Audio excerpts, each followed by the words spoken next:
Written by Gheorghe Zefi. In every corner of the world where justice begins to really work, politicians begin to panic. From Kiev to Tirana, from Jerusalem to Warsaw, to authoritarian Ankara and Budapest, the same pattern is being observed. When justice approaches power, power turns against justice. Ukrainian President Volodymyr Zelensky, praised in the West as a hero of resistance to Russian aggression, shocked his staunchest supporters when he decided to sign a law that would strip his country's anti-corruption agencies of their independence. From 22 July 2025, NABU and SAPO were placed under the control of the Prosecutor General, paving the way for political interference in investigations that also affected the president's own inner circle. It was a move that sparked massive revolt in Ukraine, the largest protests since the outbreak of the war, and strong criticism from the EU, the G7 and international organizations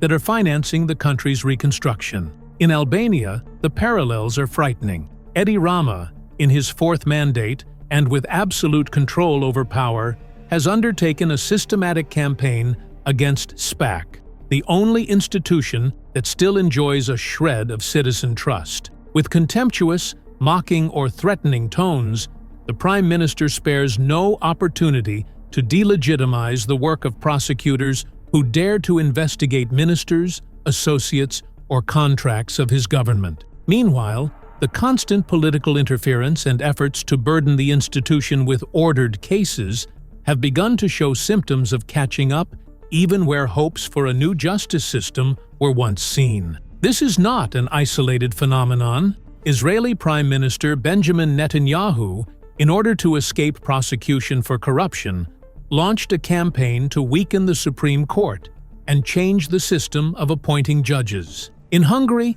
Viktor Orban has built a judicial system subordinate to the government since 2011. In Turkey, after the failed coup in 2016, Erdogan dismissed thousands of judges and prosecutors and turned the judiciary into a political tool. In Poland, too, the Law and Justice Party, PIS, gave itself control of the judicial system in violation of EU standards. Essentially, all these cases reveal the same formula. The closer the judiciary gets to the center of power, the more the government tries to control, intimidate, or annihilate it. No matter the ideology, the flag, or the official rhetoric, all potential authoritarians become reformers only as long as the judiciary does not touch their power. And this is where the biggest challenge for countries in transition comes to the fore. How to build strong institutions when you have leaders who see them as a threat?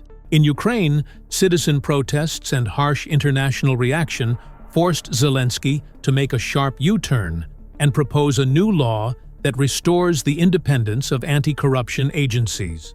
In Albania, unfortunately, there is neither protest nor clear reaction from strategic partners, a silence that goes beyond concern. If SPAK falls, it will not only be an institutional failure, but a symbolic end to a hope that began with the reform of the judiciary. And if Zelensky, in the conditions of an existential struggle, was forced to retreat in the face of civil protest and international pressure, what justification does Tirana have for remaining silent? This is the time to separate the statesman from the institutional usurpers, because justice is not a threat to democracy, but a fear for the corrupt.